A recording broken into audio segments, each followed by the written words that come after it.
Nkulamusizaako omukwano gwange enajjo sinza obanga otuwuliza bibale kwekumira ku mayingu gano aga UG Update TV nkiwa nti okola kyamaanyi nnyo. Pulezidenti wa Burkina Faso Ibrahim Traoré ategese okusinkana mwami Yoweri Kaguta Museveni oluvannyuma lw'omukolokota nti nga pulezidenti asinga okubanga asaavinze mu Afrika yonna ebbanga eggwanvu. Pulezidenti wa Burkina Faso asazeewo asobole okubanga amusisinkana. Tumanyi bwe bagenda kwogera tomanya oba oli awo gwe mukwano gwange ali ampuliriza. Oli ku UG Update TV kosinza obanga otuwuliza gwenna agala otwegattako kirya wansi waliwo ekigambo subscribe kikooneko obeere nga otweyungako. Okusinziira ku lipooti, Kapiteeni Ibrahim Traoré omu ku ba pulezidenti mu Africa abasembayo okubeera abato ku bakulembeze abato asazeewo afunemu ka meeting ne pulezidenti Yoweri Kaguta Museveni oluvannyuma lw'okusaba mu bbaluwa ye ku Africa Russia Summit. Burkina Faso military leader Captain Traoré yavuddeyo n'akkaatiriza nti Africa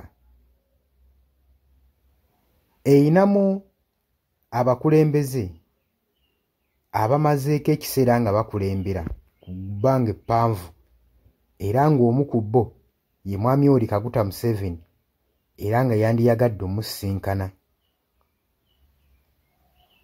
Era agamba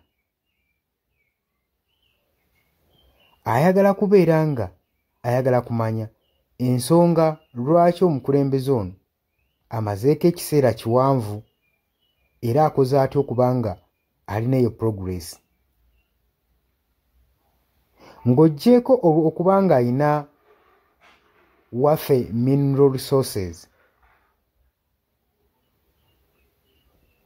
ezigazizzaako okubanga ziwanirira mwami Yoweri Kaguta Museveni.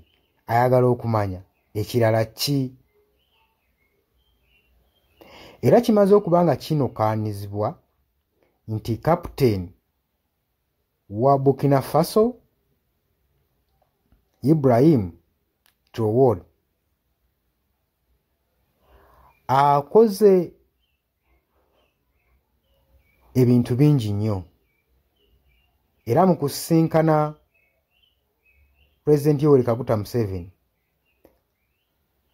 ayagala kugamba kibeere ng'ekintu ekyenjawulo mu bulamu bwe era akoze envoy ey'okwengeejinga mwami Yoweri Kaguta Museveni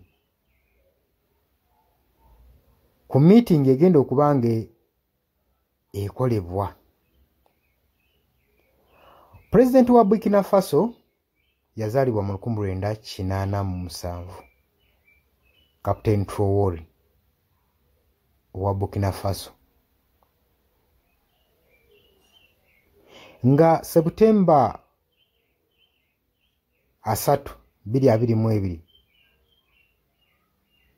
yayimirira mu kifo ky'omukulembeze Paulo Henry Sandaogo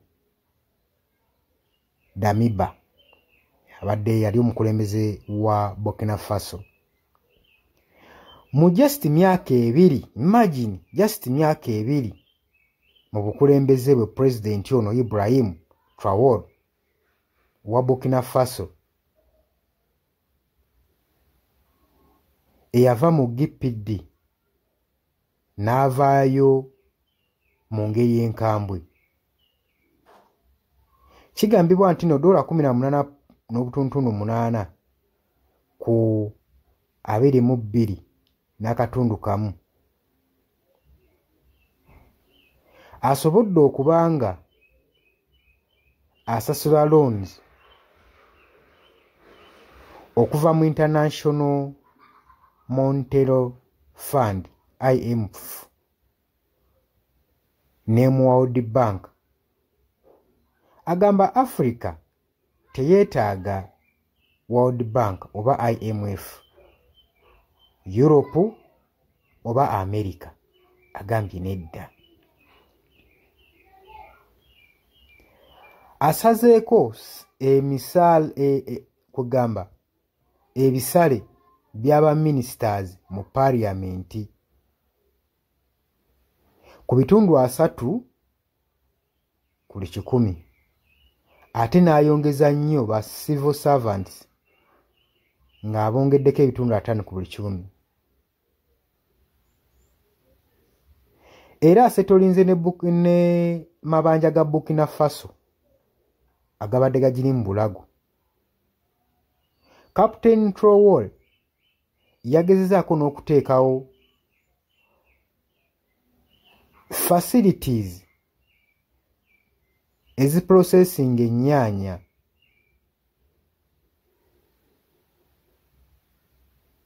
mu mulundi gwe ogusoose gwokka Burkina Faso okuba ne facility eno. Mu mwaka gwa 2023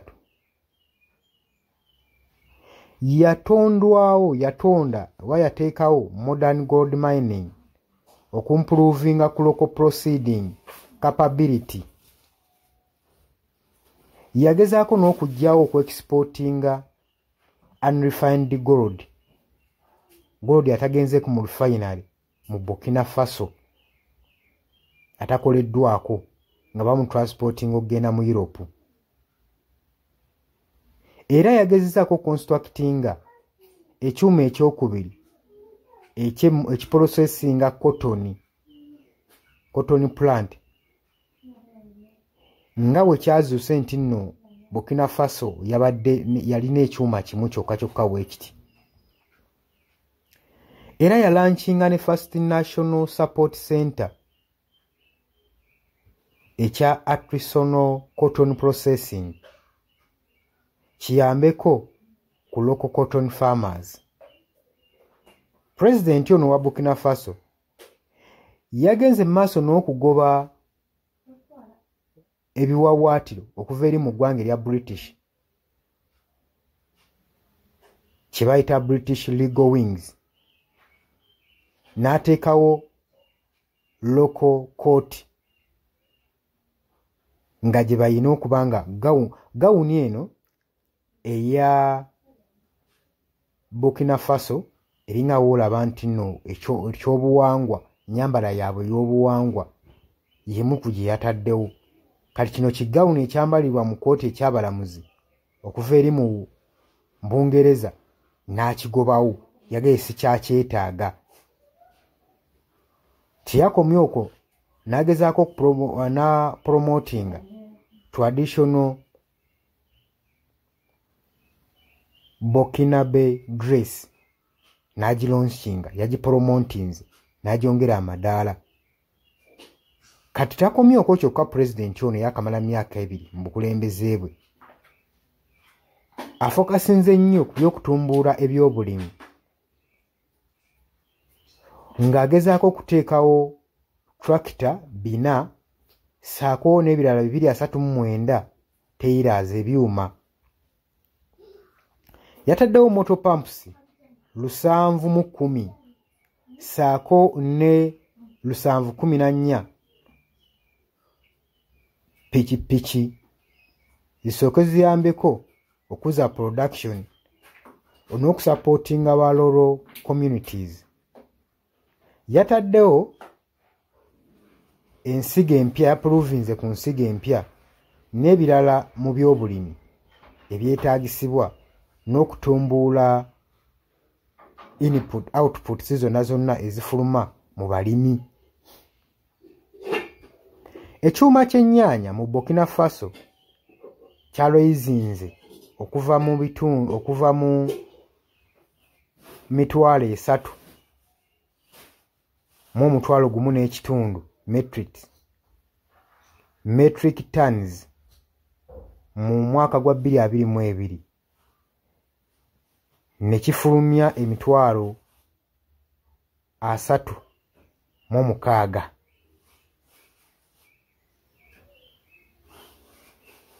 Jukira wano gyali emitwalo 31 n'ekitundu. kati bwe bamaze okumprovinga ku mbeera bafulumiza metric tons emitwalo 3.6. Tolaba nti kyewuunyisa nnyo mu mwaka gwa 2024.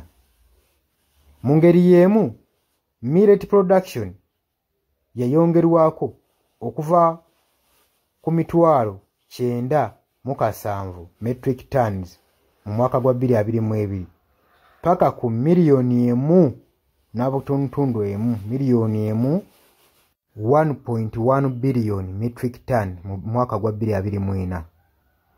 Ate omuceere, production y'omuceere yakula okuva ku mitwalo 28 metric ton mu mwaka gwa 2022 negenda ku mitwalo 3.2 metric ton mu mwaka gwa 2024.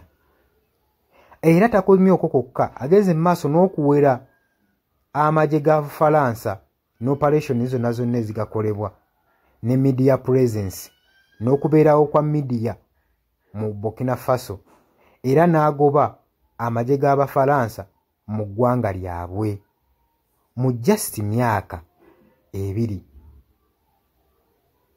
Administration ye egezaako okuzimba enguudo empya nga expandinga ezo eziriko nga bazonga bazigaziyaamu ezo ezisangiddwawo n'oku upgradinga grave roads okusobola okulaba nga zitunkagana n'omutindo. Bwetubanga twongeddeko agenda maaso n'oconstructinga airport ne projects empya zeyataddewo mu mwaka gwa 2025 ne capacity ey'oku accommodatinga 1 million passenger annually. Ba passenger okubanga basobola okubanga akakadde kamu nga basobola obba accommodatinga. Era agenze maaso n'okuzimbira free housing for citizen. Ennyumba empya eno project gyataddewo ey'okuzimbira bannansi abatayinaako bubudamu bwe basula, abazimbidde amaka gali eyo. Kira nti yakamalako emyaka just 2 naye ebintu laba byakozeemu ne pulezidenti wammwe amazeeko emyaka 4 tannaba kubanga abituuka mu kwoota yaabyo. Kati ayagala kusinkana pulezidenti wammwe amubuuze gwe munnange wo kiki ekyagaana. Tetumanyi byagenda mubuuza naye osanga byemu ku bibuuzo byanamubuuza pulezidenti wammwe Yoweri Kaguta Museveni yamubuuza ne gwewo ki ekyalema. Webanga ministry gy'olinayo enfu gigobe bayiwe beere osobola okubanga okulaakulanya eggwanga ng'olitwala mu maaso. Era nze ndowooza pulezidenti Museveni kano akaseera kasigaza ku nsi ak'obulamu bwe yandibadde akola bintu bimujjukirwako ng'agenda maaso n'okukola ebitasoboka mu bakulembeze bye batayinza. Naye eyo embeera kakati gye tulimu. Yes, oli ku Yugi Update TV kw'osinzira okuba ng'otuuliza gwe omukwano gwange yonna yenna ali eyo. Gwe nagambye agala otweyungako, agala okweyunga ku channel eno, kirira wansi waliwo ekigambo subscribe kikoneko okoonene mukadde. Temwerabirako na mukadde kubanga akadde ako mukwano gwange gakuyambako nnyo okuleetera notification message bwe wabanga waliwo information yonna gye tutaddeko. Ate buli wo subscribing obeera otufollowinze, kitegeeza buli kimu kye tunaateekako ojja kubanga okifuna gwe omukwano gwange. Leka okipingwe ng'oli updated ku buli kimu ekigenda mu maaso mu ggwanga gwali eyampuliriza. Abali mu Qatar, Oman, Dubai, Saudi Arabia, abali e Dubai, abali mu US, abali mu UK, abali e Canada, abali mu South Africa, nammwe abali mu Ndwana Kenya, nalekaani menyani, nammwe abali mu Asia matumiddeko nnyo, mwe bali kwekuumira ku Yugi Update TV, mwe mubeezezzaawo amayengo gano aga Yugi Update TV. Mikwano gyange sola beebaza kinnoomu wabula nsazeewo nkozese lino eddoboozi ery'ewamu nsobole okubeebaza. Mwebale kuyimirizaawo channel eno, mwebale mwabajja naddala mwabajja mu comment section ne mukomentinga ne muteekako endowooza yammwe ne mutangaaza bannayuganda ku ki ekiteekeddwa ekituufu okukolebwa. Gwe okusinziira ku ndowooza yo So muna batajangako mu comment section mbakubiriza okujja mu comment section muteekeko ebirowoozo byammwe mutangaze eggwanga ku biki byabagenze mu bukyamu ne bikolebwa mu bukyamu eri bannayuganda. Dani ku Airlines e Kenya nawe nkutumiddeko ennyo naye jangu mu comment section oteese toteekako buteesi linnya lyo mujje mu comment section mwe abasharinga aba likinga namwe abasubscribinga mwe muyimirizaawo amayengo ga channel. Enamba y'essimu gye mbateeredde awo ya noti 726 noti emu 679. Eyo enamba ya WhatsApp eri mu kimyufu. Ye namba gy'ogenda oyita kuba gy'osobola okuyitako gwe mukwano gwange ayagala okulanga wamu naffe. Ngw'alina bizinensi yo ng'ogyagala tugikulangire nga wandyetaazo gikulangira. Eyo namba gy'oba oyitako ku WhatsApp osobole okuba nga naye bizinensi yo gikuba abantu tugikulangire gwe mukwano gwange ali eyo ampuliriza. Nengenda maaso n'okulabula abantu ku biki ebigenda maaso mu ggwanga naddala nga akalulu kano aka 2026 katuukuse kengedde. Kati buli muntu alina kubeera vigilant, olina kubeera bulindaala oleme kutunda mwoyo gwo mukwano gwange. Waliwo abatunda emyoyo gyabwe olw'M1,1500 sukaali. Gwe beera ng'omanyi akaseera wekanaatuuka akakuba ballot paper beera nga manyi omuntu ng'omanyi omuntu ogwogenda okuwa gwogenda ottiikinga gwe gwolaba asobola okukulaakulanya ekitundu kyo constituency yo gwolaba agenda otwala eggwanga mu maaso. Bannange tusibwa nnyo akatambaala mu mutwe mu biseera nga bino newankubadde obwavu babubalumizza mutya. Totunda mwoyo gwo ku lw'akantu katono wabula saasira ku ggwanga lyo osaasire ne ku zadde lyo osaasire ne ku future weenaabeera. Lowooza ku by'emu maaso. Weewaawo abamu muyinza okulowooza ng'ebyatabakwatako nga tebikwatako naye ensobi yonna yonna ekolebwa either relative sengaawo maamawo kojjaawo biyinza otutuuka ng'ekyo ekizibu gwe kyetooloddeko ate olaba ebikwatirako biyinza otutuuka esa ne byetooloola ne bifundikira nga bikkutteko gwe mukwano gwange ali eyo. So kyenva nkubiriza baganda bange mwenna abali ku Yugi Updates TV ogenda maaso n'okusharinga information eno. Baganda baffe beebereremu ate era baleme kutunda mwoyo gwa ggwanga babeere nga batambulira ku mazima nga bayimirira ku mazima nga bayimirirawo ku lw'eggwanga lyaffe erijja mu maaso ku lwa future y'abantu baffe n'eggwanga lyaffe mu maaso kubanga buli muntu ekigenda mu maaso kati akiraba. Bw'atalaba kigenda mu maaso nkakasa obeera muzibe ate era ne muzibe naye alina byawulira ebimutyemula omutima kati n'amanya nti no mu ggwanga mulimu kino. So nkubiriza buli omu obeere lalabayi wa munno osobole okuba nga oli kalabalaba w'oyo ku biki ebigenda mu maaso. Obakubirize n'omubakubiriza waliwo abali mu byalo nga tebamanyi kigenda mu maaso. Mubaagaliza subscribinga ku mikutu gino bategere ebigenda mu maaso mu ggwanga lyaffe wakati smartphone zajja gwe mukwano gwange ali eyo. Wabula mbaagaliza olunaku olulungi mubale kwekumira ku Yugi Updates TV mwebatana subscribinga mugere maaso n'okusubscribinga. Mbaagala nnyo era mweraba.